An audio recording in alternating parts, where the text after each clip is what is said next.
Hello বন্ধুরা, তো কেমন আছো সবাই? আমি চলে এসেছি আবার আমার নতুন ভিডিও নিয়ে। তো আজকে আমরা যাব একটা নতুন জায়গা। তো চলো তাহলে, আমি রেডি হয়ে গেছি। চলো তাহলে বেরিয়ে পড়ি, এবার যাওয়া যাক।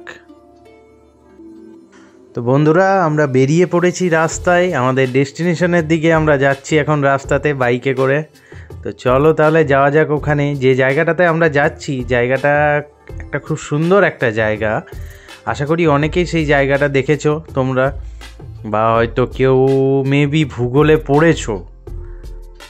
এগুলো আমাদের সিলেবাসেও ছিল জায়গাটার নাম, আমিও পড়েছি, তোমরাও মেবি পড়েছো। তো জায়গাটা আমার বাড়ির খুব কাছেই। তো সেখানেই আজকে যাব, আর সেই জায়গাটাই তোমাদেরকে আজকে দেখাবো। তো চলো তাহলে যাওয়া যাক সেই জায়গাতে। তো চলো ওখানে গিয়ে তাহলে আমি বাকিটা দেখাচ্ছি। জায়গাটা কি, কোথায়, সেটা একটু সাসপেন্সে থাকলো। গিয়ে তোমরা দেখতে পাবে ওই জায়গাটা, এবং জায়গাটা সম্বন্ধে আমি বলবো। তো চলো তাহলে যাওয়া যাক ওখানে।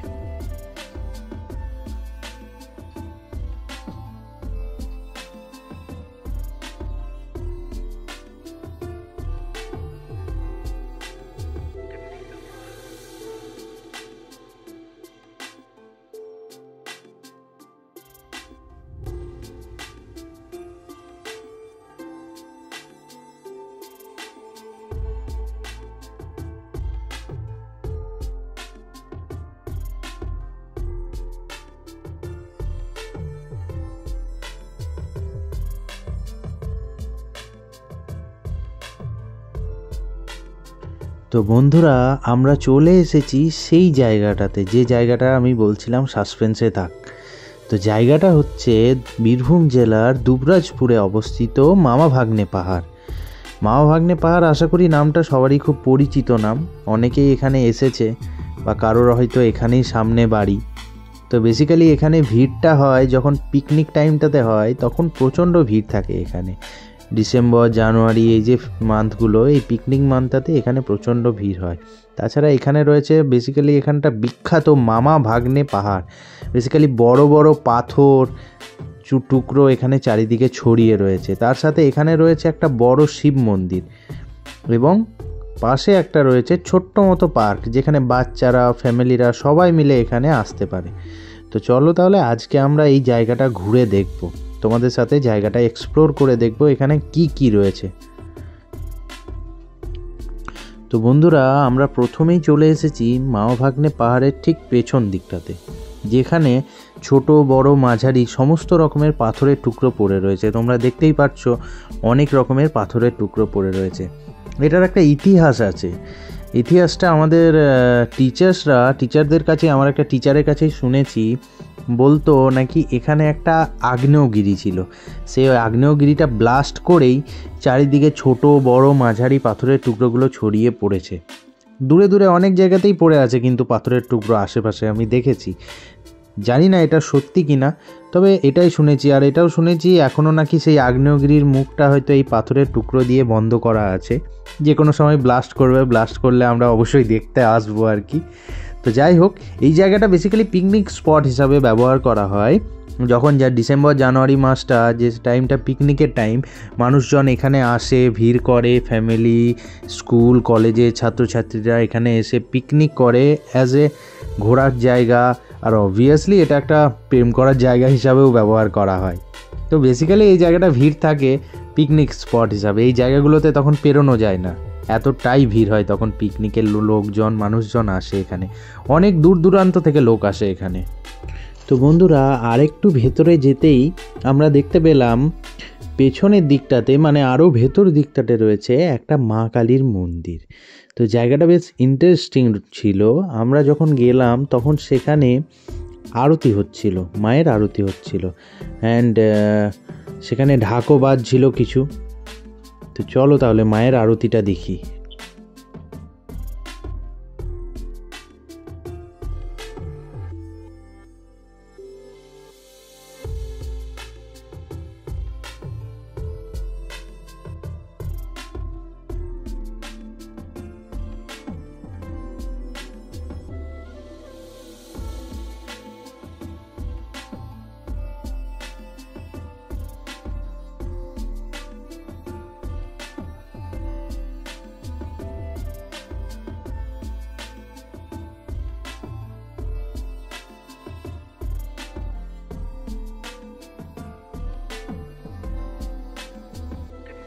মায়ের মন্দিরের ঠিক অপোজিটেই ছিল আরেকটা মন্দির, সত্যানন্দর মন্দির। তো সত্যানন্দর মন্দিরটা দুবরাজপুর শ্রী শ্রী রামকৃষ্ণ আশ্রমের তরফ থেকে করে দেওয়া ছিল, সেটার একটা বোর্ডও টাঙানো ছিল। তো জায়গাটা বেশ সুন্দর, মনোরম, একটা শান্তিপূর্ণ জায়গা। আমার খুব ভালো লেগেছে জায়গাটা। তখন বেশ সুন্দর টাইমে গেছি, যেখানে মায়ের আরতি হচ্ছিল, এবং সব থেকে একটা ইন্টারেস্টিং জিনিস এখানে হচ্ছিল, সেটা আমি দেখাবো এবার। তো বন্ধুরা, তোমাদেরকে যে ইন্টারেস্টিং ব্যাপারটা আমি বলবো বলেছিলাম, তো সেটা হচ্ছে এটাই, যখন আরতি শুরু হলো, দেখতে পাচ্ছ কতগুলো কুকুর। আরতি শুরু হওয়ার সময় না, তারা সবাই একদম মন্দিরটার ঠিক দরজার সামনে এসে হাজির হলো। মিনিমাম 6-7টা কুকুর ছিল। হাজির হয়ে না, তারা ঢাকের সাথে এবং ঢাক ঘন্টার সাথে তারাও যেন একটা শঙ্খের ধ্বনির মতো চেঁচিয়ে তারাও যেন বোঝাতে চাইছে যে তারাও সেই আরতির সাথে যুক্ত হয়েছে এবং মায়ের আশীর্বাদ নেওয়ার জন্য তারাও এসেছে। জানি না হঠাৎ করে কোথা থেকে আরতির সময় তারা চলে এলো। এমনকি তোমরা দেখতে পাচ্ছ মন্দিরের যে পূজারী ছিলেন তিনি প্রসাদ দিচ্ছেন এবং তারা খুব আনন্দের সাথে লাফিয়ে লাফিয়ে সেই প্রসাদটা খাচ্ছে। তো বন্ধুরা, সব মিলিয়ে জায়গাটা, পরিবেশটা খুবই সুন্দর একটা পরিবেশ ছিল, শান্তশিষ্ট মনোরম পরিবেশ। অ্যান্ড সব থেকে ভালো আমার যেটা লাগলো, আজকে আমি মায়ের আরতি দেখার একটা সৌভাগ্য হলো আমার, অ্যান্ড মায়ের প্রসাদও আমি পেলাম। সত্যি খুবই ভালো লাগলো, অ্যান্ড মায়ের কাছে আশীর্বাদও নিলাম। আর ইন্টারেস্টিং ব্যাপারটা তো তোমাদের সাথে শেয়ার করলাম, এলে যেন অবশ্যই দেখবে তোমরা। তো বন্ধুরা, অনেক কষ্টে একটা উঁচু পাথরের ওপর উঠে দেখলাম পুরো দুবরাজপুর শহরটা দেখা যাচ্ছে। সত্যি খুব সুন্দর একটা মনোরম দৃশ্য আমি দেখলাম। খুবই সুন্দর একটা জায়গা। আরও পেছন দিকে কিছু জায়গা রয়েছে, কিন্তু ধীরে ধীরে আস্তে আস্তে অন্ধকার হয়ে যাচ্ছে। তবে ওই জঙ্গলগুলোতে না হলে আমি দিনের বেলা হলে গিয়ে দেখাতাম, সেটা দেখাতে পারলাম না। তো চলো তাহলে, এখানে একটা বড় শিব মন্দির রয়েছে, সেই শিব মন্দিরটা দেখাই। অনেক উঁচু একটা বড় শিব মন্দির।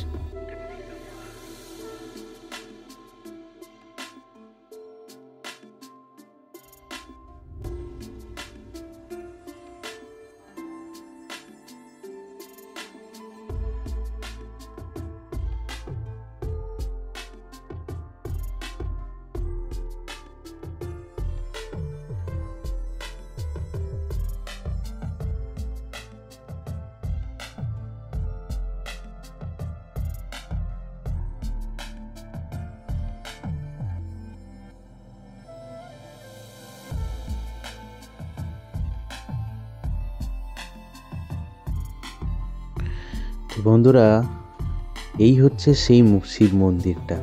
তোমরা দেখতেই পাচ্ছ সামনে ভেতরে আমাদের মহাদেব বিরাজ করছেন, অ্যান্ড তার পাশেই রয়েছে একটা হনুমানজির মন্দির, যেখানে লেখা রয়েছে জয় শ্রীরাম। সত্যিই মন্দিরটা খুব সুন্দর।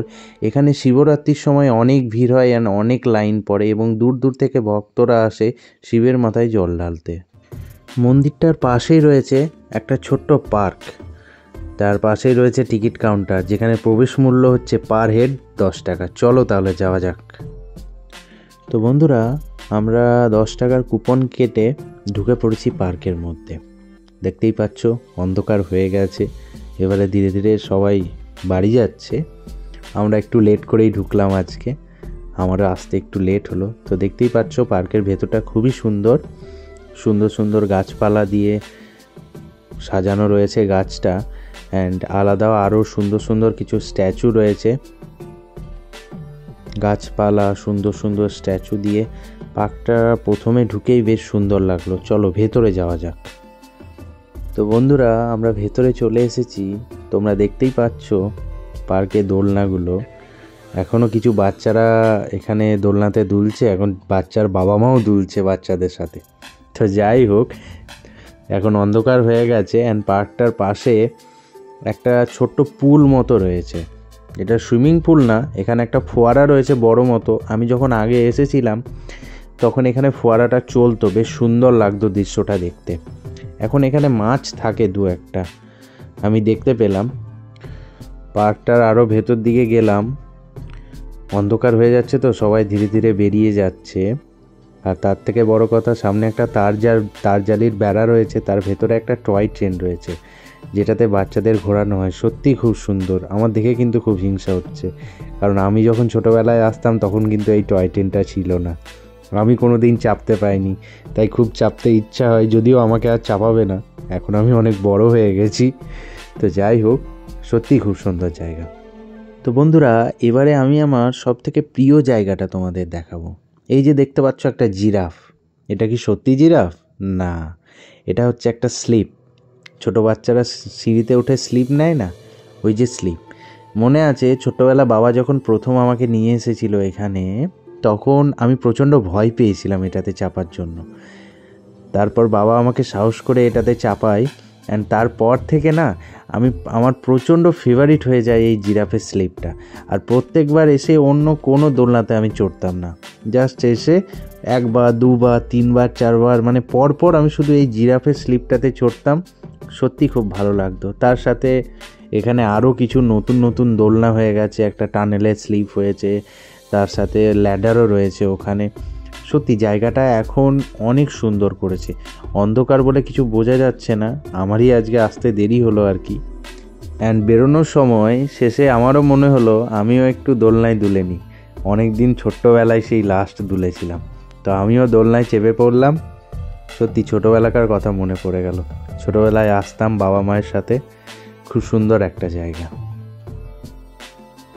তো চলো, দোলনায় দোলা কমপ্লিট অ্যান্ড পার্ক ঘোরাও আমাদের কমপ্লিট। চলো তাহলে এবার বেরিয়ে পড়া যাক পার্ক থেকে।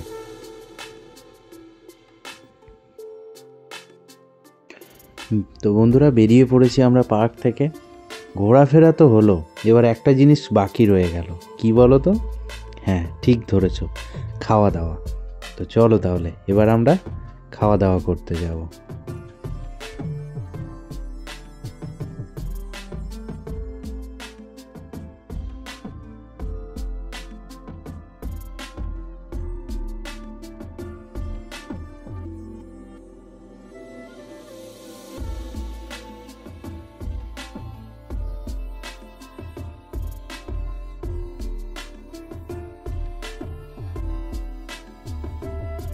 বন্ধুরা, আমরা চলে গিয়েছিলাম একটা ছোট্ট ফুড স্টলে, যেটার নাম হচ্ছে অপর্ণা ফুড কাউন্টার। সত্যি খাবার খুব সুন্দর বানায় কিন্তু এনারা, আমি আগেও এনাদের কাছে খেয়েছি। তো চলে এসেছি সেখানে খাওয়ার জন্য। তো চলো তাহলে আজকের অর্ডারটা দিয়ে দেওয়া যাক। তো বন্ধুরা, খাবারের মধ্যে আমরা ফার্স্ট অর্ডার যেটা দিয়েছিলাম সেটা হচ্ছে 1 প্লেট চিকেন ফিঙ্গার, যেটা কিন্তু খুব সুন্দর দেখতে, কিন্তু খুব সুন্দর ছিল। যেটাতে ছিল 4 পিস চিকেন ফিঙ্গার এবং তার সাথে ছিল সস অ্যান্ড স্যালাড। তোমরা দেখতে পাচ্ছ এটার ভেতরে কিন্তু চিকেনের স্টাফিংটা কিন্তু খুব সুন্দর ছিল, যেটা সত্যি খুব ভালো লাগছিল। সেটা জাস্ট সস দিয়ে মাখিয়ে খেতে একদম অসাম লাগছিল।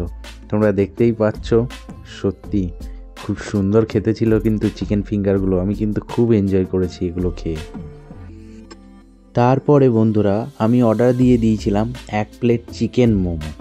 একদম ধোঁয়া ওঠা গরম গরম চিকেন মোমো, সত্যি খুব সুন্দর ছিল। চিকেন মোমো ছিল, স্যুপ ছিল, স্যালাড ছিল অ্যান্ড সস ছিল। আমি মোমোটা ভেঙে দেখাচ্ছি। চিকেনের স্টাফিং মোটামুটি বেশ ছিল, খুব বেশি ছিল তা নয়, তবে কিন্তু চিকেনের স্টাফিংটা বেশ ভালোই ছিল। অ্যান্ড তোমরা দেখতেই পাচ্ছ মোমোর ইয়েটাও বেশ পাতলা, অ্যান্ড মোমোর শেপটাও খুব সুন্দর। সত্যি একদম ভাঙছি যখন ধোঁয়া বেরোচ্ছে ভেতর থেকে। বেশ গরম গরম খাবারটা খুবই সুন্দর, হালকা স্টাফিংয়ের মধ্যে প্রচণ্ড টেস্টি। অ্যান্ড স্যুপটাও দেখতে পাচ্ছ, চিকেন স্যুপ না, ভেজিটেবল স্যুপ, বাট স্যুপটা কিন্তু প্রচণ্ড টেস্টি ছিল।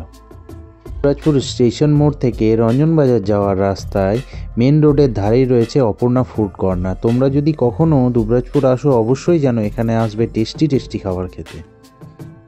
বন্ধুরা, আজকের ঘোরাফেরা অ্যান্ড খাওয়া দাওয়া শেষ করে এবার আমরা চলেছি বাড়ির পথে। তো আজকের ভিডিও এখানেই শেষ করব। তার আগে বলে রাখি, ভিডিওটি ভালো লাগলে অবশ্যই যেন লাইক করবে, কমেন্ট করে জানাবে কেমন লাগলো ভিডিও। আর অবশ্যই যেন সাবস্ক্রাইব করতে ভুলবে না, সাবস্ক্রাইব করে বেল নোটিফিকেশানটি অন করে দেবে। অ্যান্ড তো চলো তাহলে আজকের মতো টাটা বাই বাই এখানেই। ততক্ষণ তোমরা ভালো থাকো, সুস্থ থাকো এবং দেখতে থাকো আমার channel Bengalis bonfire. Tata bye bye, love you all.